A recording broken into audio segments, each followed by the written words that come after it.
Guys welcome back to my channel. कैसे हैं आप लोग? आई होप आप सब अच्छे होंगे। और आज मैं आपसे शेयर करने वाली हूँ अपना personal experience about my second pregnancy. आज मैं आपसे शेयर करने वाली हूँ अपना पर्सनल एक्सपीरियंस अपनी सेकंड प्रेगनेंसी के बारे में। सब कुछ डिटेल में आपसे शेयर करूँगी कि मुझे कब पता चला, कैसे पता चला और कितने दिन बाद मैंने अपनी बेटी होने के, पहला बेबी होने के कंसीव किया। सब कुछ आपसे शेयर करने वाली हूँ। सो प्लीज़ वीडियो में लास्ट तक ज़रूर बने रहिएगा। चैनल सब्सक्राइब करना प्लीज़ मत भूलिएगा। और अगर आपको मेरा एक्सपीरियंस और ये वीडियो पसंद आए तो प्लीज़ लाइक ज़रूर कर दीजिएगा।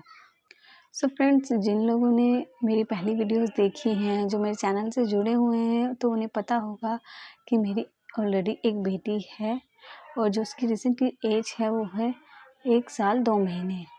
और जब मैंने कंसीव किया, जब मुझे पता चला अपनी प्रेगनेंसी के बारे में मई में, तो जब मेरी बेटी ऑलमोस्ट 8 मंथ्स की थी और अभी वो 1 साल 2 महीने की है और मुझे 8 मंथ रनिंग है।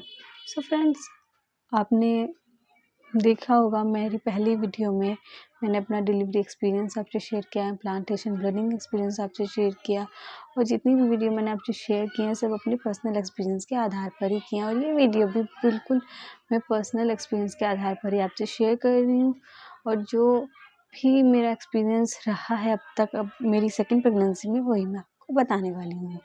फ्रेंड्स, मेरी बेटी पूरे 1 साल की भी नहीं थी जब मुझे अपनी सेकंड प्रेगनेंसी के बारे में पता चला। ऑलमोस्ट 7-8 मंथ की ही थी वो। और जब मुझे मई में पता चला तो मैं बहुत ज़्यादा सरप्राइज़ थी। हम लोग बहुत ज़्यादा सरप्राइज़ थे।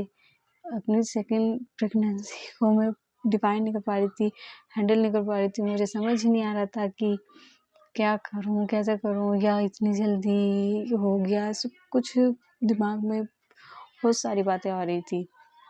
शुरुआत में तो कुछ भी समझ में नहीं आया, फिर जब धीरे धीरे अच्छे से सोचा, ठंडे दिमाग से हमने सोचा, डिस्कशन किया और 1-2 लोगों से हमने एडवाइस भी ली, तो जब जाके हमें बहुत सारी चीज़ें समझ में आई। हमने जो डिसीज़न लिया कि नहीं, हम कुछ भी ऐसा वैसा नहीं करेंगे या नहीं सोचेंगे। अब जब हो गया है या जब मैंने कंसीव कर ही लिया है तो हम इस बेबी को भी अच्छे से ही एक्सेप्ट करेंगे और ये प्रेगनेंसी हम कंटिन्यू करेंगे। और जब हमने अपने रिलेटिव्स को या अपनी फैमिलीज़ को बताया तो उन्होंने भी हमें बहुत अच्छे से सपोर्ट किया और हमें बहुत अच्छा लगा। और हमने इमोशनली, प्रैक्टिकली बहुत सोचा और यही डिसीज़न लिया कि हमें ना कुछ इस तरह का गलत सोचना है, ना गलत करना है कुछ भी। और ये प्रेगनेंसी भी हम अच्छे से हैप्पी तरीके से, पॉजिटिव तरीके से ही हैंडल करेंगे, कंटिन्यू करेंगे और दूसरे बेबी को भी ऐसे ही वेलकम करेंगे जैसे हमने अपने पहले बच्चे को किया। अब मैं आपको बताना चाहूँगी फ्रेंड्स कि जो मेरी पहली प्रेगनेंसी थी उसमें बहुत सारी कॉम्प्लिकेशंस थी कि शुरुआत से ही।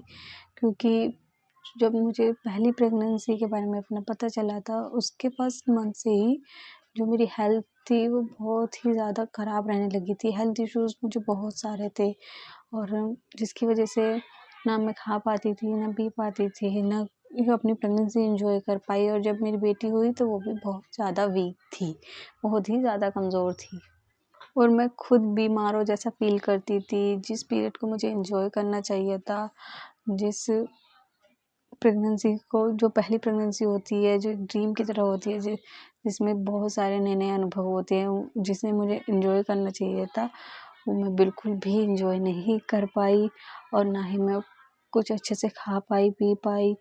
कुछ भी मैं ऐसा नहीं कर पाई जो मैं करना चाहती थी अपनी फर्स्ट प्रेगनेंसी में। और जब मेरी बेटी हुई तो वो भी बहुत ज़्यादा कमज़ोर थी, क्योंकि जब मेरी ही हेल्थ अच्छी नहीं थी, मैं ही अच्छे से खा पी नहीं पाई तो उसकी हेल्थ कैसे अच्छी होती। तो यही टेंशन मुझे दोबारा से जब हुई, जब मैंने दोबारा से कंसीव किया, जब मुझे अपनी सेकंड प्रेगनेंसी के बारे में पता चला कि जिस तरह से मेरी फर्स्ट प्रेगनेंसी रही है, कहीं दोबारा से या फिर से मुझे ऐसे एक्सपीरियंसेस ना हो, ऐसी प्रॉब्लम्स ना हो, या मेरा सेकंड बेबी भी बहुत ज़्यादा कमज़ोर ना हो। और मैं यही सोचती रही जब मैंने कंसीव किया स्टार्टिंग के दिनों में। और मुझे शुरुआत में जब प्रॉब्लम्स होना शुरू हुआ, थोड़ा बहुत चक्कर आना या नोज़िया वगैरह, तो मुझे पूरा कंफर्म था कि मुझे दोबारा से ही ऐसी दिक्कतें आने लगी हैं या अब 100% आएंगी, क्योंकि मुझे फर्स्ट प्रेगनेंसी में बहुत ज़्यादा दिक्कतें आई थी, बहुत ज़्यादा बीमार हो जैसा फीवर जैसा फील होना, बहुत कुछ मैंने फेस किया। लेकिन ओनली 2 मंथ मैंने ये उल्टी चक्कर और ये नाउज़िया वगैरह फेस किया। 2 मंथ बाद में सेकंड प्रेगनेंसी कंसीव करने के ओनली 2 मंथ बाद ही सब कुछ नॉर्मल हो गया। मैं इतना ज़्यादा एक्टिव हो गई, अच्छे से खाने पीने लगी। अभी मैं बता दूँ आपको फ्रेंड्स कि मेरा 8 मंथ रनिंग है और 2 मंथ बाद से अब तक मैं बिल्कुल एक्टिव रही हूँ। मैंने बहुत अच्छे से एंजॉय किया अपनी जो प्रॉब्लम मुझे फर्स्ट प्रेगनेंसी में थी, मुझे बिल्कुल भी ऐसी कोई प्रॉब्लम नहीं हुई। मैंने बहुत अच्छे से खाया, बहुत अच्छे से एंजॉय किया, जो मन किया मैंने वो खाया पिया, सब कुछ अच्छे से।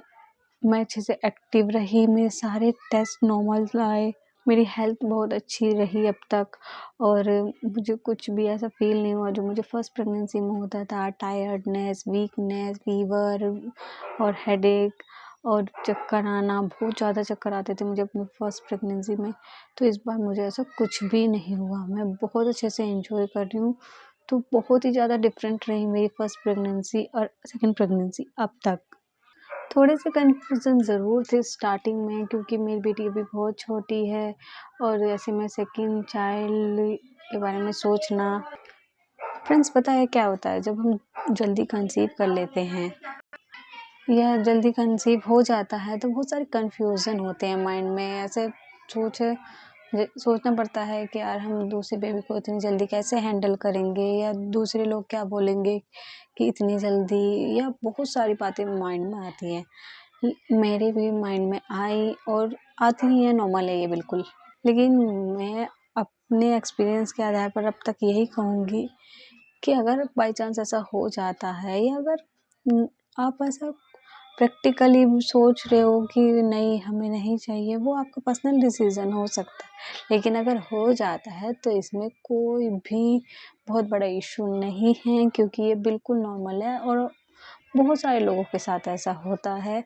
और मैं अब तक अपने एक्सपीरियंस के आधार पर कह सकती हूँ कि मुझे अभी तक कोई भी ऐसी परेशानी नहीं हुई है। अभी तक तो बेबी नहीं आया है, बेबी आने के बाद भी मैं आपके साथ कनेक्ट रहूँगी, जुड़ी और आपसे बहुत सारी डिटेल शेयर करती रहूँगी। सो यही था मेरा एक्सपीरियंस, और मैं आप लोगों से भी यही कहूँगी कि अगर आप लोगों के साथ भी ऐसा कोई सिचुएशन है तो घबराने की डरने की बिल्कुल ज़रूरत नहीं है। सब कुछ हो जाता है। जब हम लोग सोचते हैं ना ज़्यादा या कंफ्यूज होते हैं तो जब गलत होता है, लेकिन जब हम क्लियर माइंड से दिल और दिमाग को बिल्कुल स्टेबल करके कोई डिसीजन लेते हैं तो कुछ भी कर सकते हैं। सो फ्रेंड्स, ये था मेरा अब तक का एक्सपीरियंस।